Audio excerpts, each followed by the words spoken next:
আসসালামু আলাইকুম এভরিওয়ান, আশা করি সবাই অনেক বেশি ভালো আছেন। আজকে তৈরি করে দেখাবো ফুলকো ফুলকো তেল পিঠা। যাদের তেল পিঠা বানাতে গেলে ভিতরে কাঁচা থাকে বা ফুলে না, তাদের জন্য ভিডিওটা খুবই গুরুত্বপূর্ণ হতে চলেছে। আশা করব পুরো ভিডিওটি না টেনে দেখার চেষ্টা করবেন।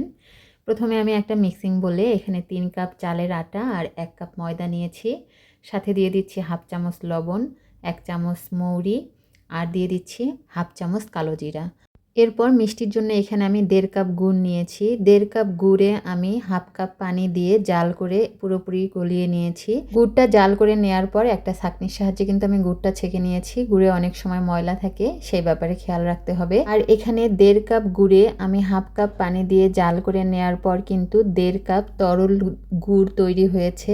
আর এই গলানো গুড়টা কিন্তু আমাদের হালকা গরম অবস্থায় আটার সাথে মিশিয়ে নিতে হবে। এই জিনিসটা অবশ্যই মাথায় রাখতে হবে। এই ব্যাপারগুলো মাথায় রেখে যদি আপনারা ব্যাটারটা তৈরি করেন, সেক্ষেত্রে আপনাদের পিঠাগুলোও কিন্তু এরকম ফুলকো তৈরি হবে এবং ভেতর থেকে পারফেক্টলি কুক হবে।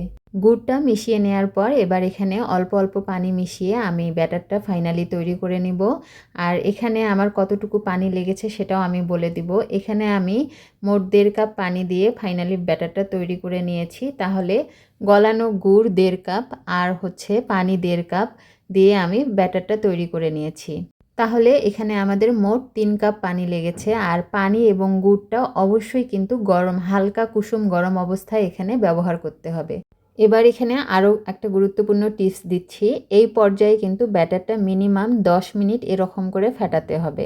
আপনাদের কাছে যদি হ্যান্ড উইস্ক না থাকে, আপনারা এই কাজটা হাত দিয়েও করতে পারেন। এবার 10 মিনিট ভালো করে ফেটিয়ে নেওয়ার পর এটা আমি 1 ঘন্টার জন্য রেস্টে রেখে দিয়েছিলাম। এই যে ফাইনালি আমি ব্যাটারের ঘনত্বটা আপনাদের দেখিয়ে দিলাম।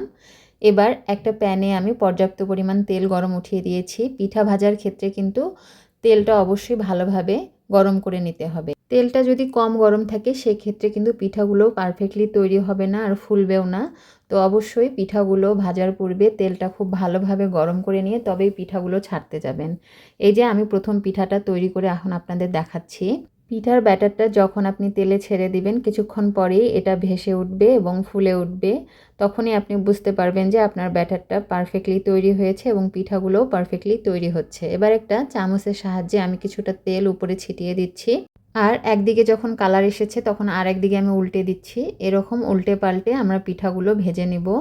এই যে দেখতেই পাচ্ছেন আমাদের কিন্তু একটা পিঠা তৈরি হয়ে গিয়েছে। আমি একটা তুলে নিয়ে আপনাদের আরও একটা পিঠা আমি তৈরি করে দেখাবো। আশা করছি রেসিপিটি আমি আপনাদের সামনে খুব সহজভাবে উপস্থাপন করতে পেরেছি। আপনারাও যদি রেসিপিটি ফলো করে পিঠা তৈরি করেন, ইনশাআল্লাহ আপনাদের পিঠাগুলোও এরকম পারফেক্ট তৈরি হবে।